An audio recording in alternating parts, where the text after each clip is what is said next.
Hello beautiful people, it's Sinderfam. Welcome to the channel. Today we're going to be checking this video together. Let's check it out. Now, I'm not one to gossip, but I will bring you the tea. Welcome to Chronicles Speaks. Please, I don't have any time for any gossip now. Eh? Yes. Look at you.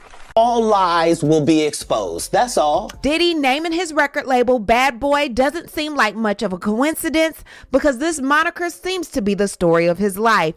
Diddy, who now has more cases against him than he has the number of kids, seems to be staying in trouble, making him a true bad boy at heart. Diddy was recently hit with a default judgment to the tune of $100 million. Mr. Take That has reportedly been accused of doing just that. A Michigan inmate by the name of Derek Cardello Smith is accusing the rapper of drugging him and sexually assaulting him at a Detroit party back in 1997. Now, most of these allegations against Diddy in the past, he's just brushed under the rug. His attorneys call them frivolous, and at times Diddy and his attorneys will file motions labeling these lawsuits as money grabs aimed at causing Combs unwanted publicity and embarrassment. However, when Mr. Cardello Smith filed his lawsuit, Diddy reportedly went to the jail to meet with him personally, and according to the plaintiff, Diddy offered him $2.3 million to drop the lawsuit. When he advised Diddy that he was not interested in the $2.3 million, he stated that Diddy told him, "You know how we get down. I'm a savage. Whatever I want, I'm going to get. Whatever I want, I have to get." Well, the way he gets down may be the very reason why he has this $100 million judgment against him. Remember Cat Williams, Diddy be want to party, you gotta tell him no. How many lawsuits for one person? Against him. We are going to break this story down and so much more, but before we do, please be sure to subscribe to this channel and hit the bell for notifications so you don't miss out on any news regarding this story and so much more. Now let's get back into it. So here we have Mr. Derek Cardello Smith, who has a long history of challenging the judicial system. You know, once you get locked up for a long period of time, you'll either find the Lord, stay in that law library so long you become a self-proclaimed attorney, or you'll find a man of your own. Mr. Cardello Smith took the law route and has been filing case after case after case. Wow. But this time he may have hit a home run because he was just awarded a $100 million default judgment against Sean P. Diddy Combs. So let's just keep in mind that Mr. Cardello Smith is currently serving an unrelated sentence at the Ernest C. Brooks Correctional Facility in Muskegon Heights, Michigan. Now, according to Mr. Cardello Smith, he and Combs reportedly crossed paths in 1997 while the plaintiff worked as a bartender at a restaurant in Detroit. Now, Diddy invited him to a Holiday Inn at one of his functions, and the plaintiff was excited to attend this gathering and did so because this was Sean Puff Daddy Combs. Bad Boys. Plaintiff had participated in and consumed alcohol with Mr. Combs and the ladies and other security. Puffy was shockingly cool and someone who seemed like a really decent, normal guy. Now, the plaintiff alleges that that particular night, he and Puffy had group sex with a couple of ladies. Cardello Smith was doing oral on one lady. Diddy was over there doing his own thing, but then he felt someone grab his buttocks, and he was like, "Oh, hell no." And it happened to be Diddy. Now, when he started to feel like Diddy was interested in him, that's where he drew the line, and he decided to sit down on the couch. He said, "I then went to get another drink, and Sean asked me if I needed something else. I said no, and he said, 'Here, drink this one.' And I thought it was another glass of Jim Beam, so I took it because I had sat one down in the other room, and then I drank some more. I stayed sitting there and began getting drowsy and started to pass out. And then Sean Combs said to me, 'I added a little extra in it for you. I will get that from you anyway, one way or another.' I then passed out." Oh, okay. Remember when Cat Williams said Diddy be want a party? You gotta tell him no.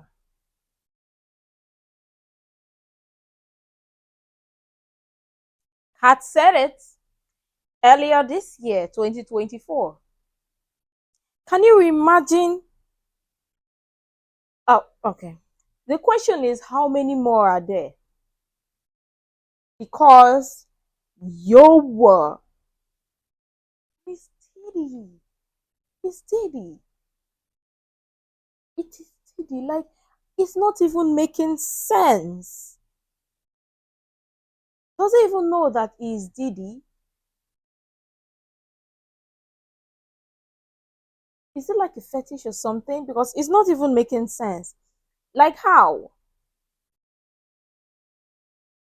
Okay, no, yeah. I think he knows he's Diddy. That's why he wants to get some.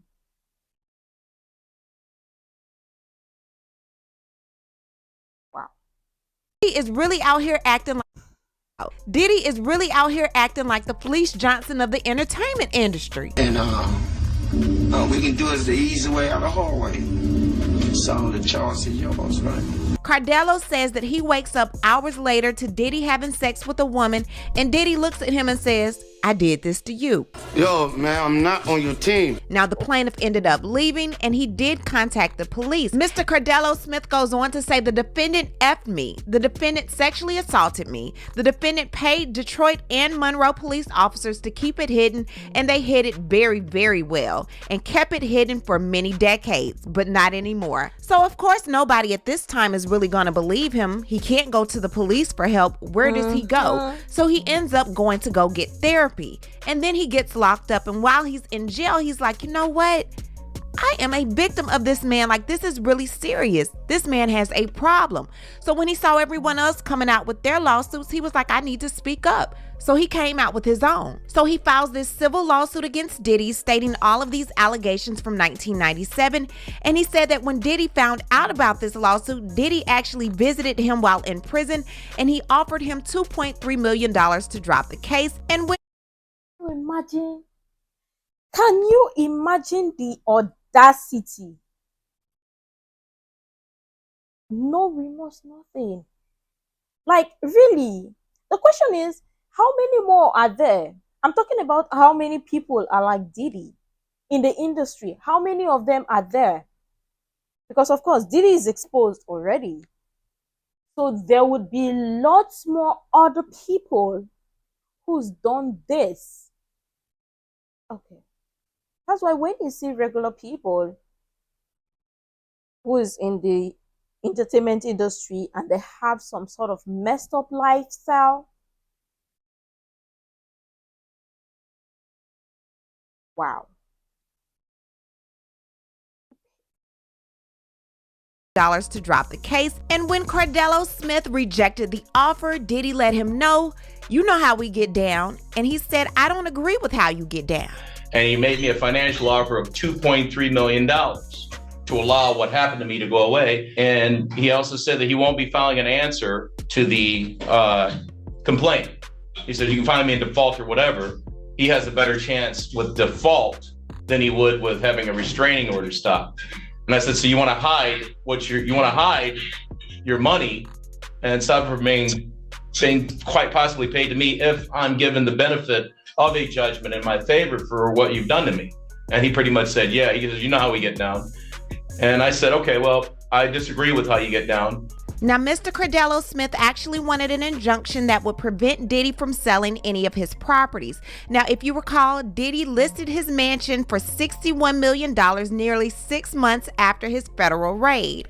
According to Mr. Cardello Smith, the property sale, transfer of title, or deed should not take place because it is being done so for the sole purpose of depriving this plaintiff of any monetary judgment that would be entered in favor of the plaintiff in this event. This matter went in a jury trial.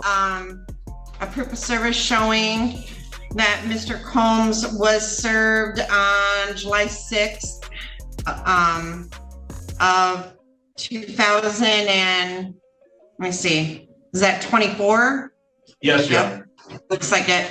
2024, return receipt requested was provided. So there is proper service. Mr. Combs has neither appeared nor responded to this request. So I'm going to grant your motion for a preliminary injunction, temporary restraining order, and order that the defendant and their agents are hereby enjoined temporarily for a period of 90 days from the sale, transfer, or exchange, trade, or transaction of title or deed to the property listed as the address and placed on the market by defendants for the amount of $70 million. And this property and estate belonging to or connected to defendant Sean Combs shall cease and desist any and all trades, transactions, or otherwise stop the process of any further actions on this property being continued. And this shall have an immediate effect. I'm going to date this August 7th of 2024. And I am going to sign this. And we are set for a pretrial date on Monday, September 9th of 2024 at 2:30 p.m. At this court date, Mr. Cordello Smith requested that a default judgment be entered against Mr. Combs, and the judge stated that the necessary paperwork would have to be filed to get that to happen. Now, Mr. Cordello Smith attempted to request damages in the amount of $400 million. However, the claim was denied due to it being outside of the defaulted amount due to the denial of personal injury occurring. Nonetheless, on yesterday, a default judgment was entered due to Diddy not answering the complaint, which isn't really surprising because he said he wasn't going to answer in the first place. Now, the default judgment amount was $100,310.40. Diddy did not attend this hearing either. Now, Diddy can file a motion within 1 year to vacate the default judgment, and I'm sure this is probably the route he's going to take because he has endless attorneys. However, the judge in this case did set a payment schedule for Mr. Combs to begin paying Mr. Cordello Smith $10 million per month starting October 2nd of this year until the debt is paid. What do you think Diddy will do? Diddy done it now. However, what I need you to do is leave a comment. Tell me what you think about this situation regarding Diddy and Mr. Cordello Smith. Do you believe him? Leave a comment and you know how we do. We'll talk about it down below. Talk to you guys later. Bye. If we believe him, of course, because obviously people don't believe male victims when they talk about these things or when they share their experience, because obviously people be like, oh, you're a man. There is no way that somebody can assault you. You man show or man up and all of that. Nah, men should go through this. And it's a good thing that he won this case. Because imagine, the question is how many more are there, dead or alive, that he's done this to, or how many more are like Diddy in the industry? Because obviously some people would be victims and some of the victims may also be predators, other people. How many more are there? Yeah, he can run but he can't hide. That's just the sad part, because obviously how many can he even pay through? This is not surprising at all. It is not. That's why when Cat Williams said, Diddy be wanting to party, and you gotta tell him no. People thought he was just saying it because he just wanted to say it. But he knows what he's talking about. I mean, look at it. He knows what he's talking about. He knows what he's saying. Let me know what your thoughts are in the comment down below regarding this so far. I'm sure tons of people have interesting things to share. I would really love to share that. You can share the useful information you think might be really helpful. Make sure to like, comment, and subscribe and all of that stuff. And until next time, see you in the next video.